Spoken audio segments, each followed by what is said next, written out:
ಆದ್ಯಾ ಆದ್ಯಾ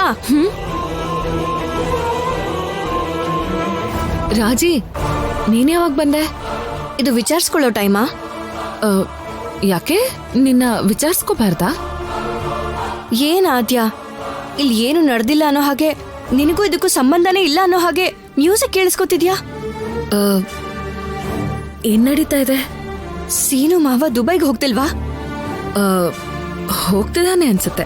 ನಿನಗೆ ಗೊತ್ತಿಲ್ವಾ? ತಲೆಗೆ ಹಾಕೊಳ್ಳಿಲ್ಲ. ಸರಿ ಇರು, ಸಾಂಗ್ ಲಾಸ್ಟಲ್ಲಿದೆ, ಕಂಪ್ಲೀಟ್ ಮಾಡ್ತೀನಿ. ಆದ್ಯಾ, ಏನೇ ನೀನು? ಸೀನು ಮಾವ ದುಬೈಗೆ ಹೋಗ್ತಾ ಇದ್ದಾನೆ, ನಿನಗೇನು ಅನ್ನಿಸ್ತಿಲ್ವಾ?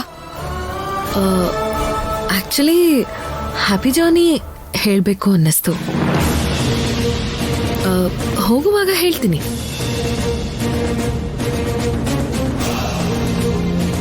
ಆದ್ಯಾ, ಇದು ಟೂ ಮಚ್. ರಾಜಿ, ಅದು ತುಂಬಾ ಕಾಸ್ಟ್ಲಿ. ಗಿಲ್ಕೊಡು. ಲೈಫು ಅದಕ್ಕಿಂತ ಕಾಸ್ಟ್ಲಿ.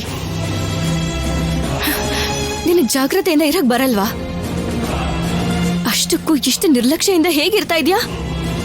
ನಾನು ಎಷ್ಟೊಂದು ರಿಲ್ಯಾಕ್ಸ್ಡ್ ಆಗಿದ್ರೆ ನಿರ್ಲಕ್ಷ್ಯ ಅಂತಿದ್ಯಲ್ಲ. ಆದ್ಯಾ,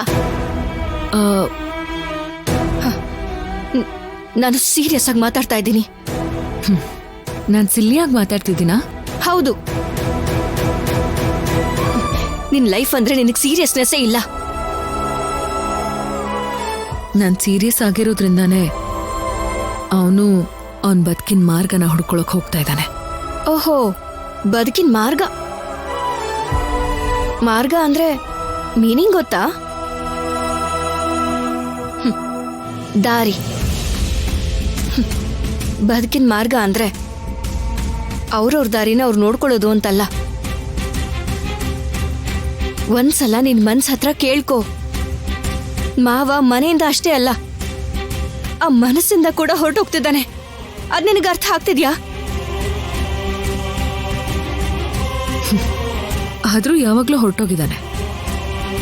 ಇನ್ನೂ ಇದಾನೆ ಅಂತ ಅನ್ಕೊಳ್ಳೋರು ತಡೀತಿದಾರೇನೋ. ನನ್ ಮನ್ಸಲ್ಲಿ ಅವನು ಇಲ್ದೇ ಇರೋದ್ರಿಂದ ನಾನ್ ತಡಿಬೇಕು ಅಂತ ಅನ್ಕೋತಿಲ್ಲ. ಆಕ್ಚುಲಿ ನನಗೆ ಅವಶ್ಯಕತೆನೂ ಇಲ್ಲ. ಅಷ್ಟು ಈಸಿಯಾಗಿ ಹೇಗೆ ಹೇಳ್ತಿದ್ಯಾ? ಇನ್ ಹೇಗ್ ಹೇಳ್ಬೇಕು ರಾಜಿ?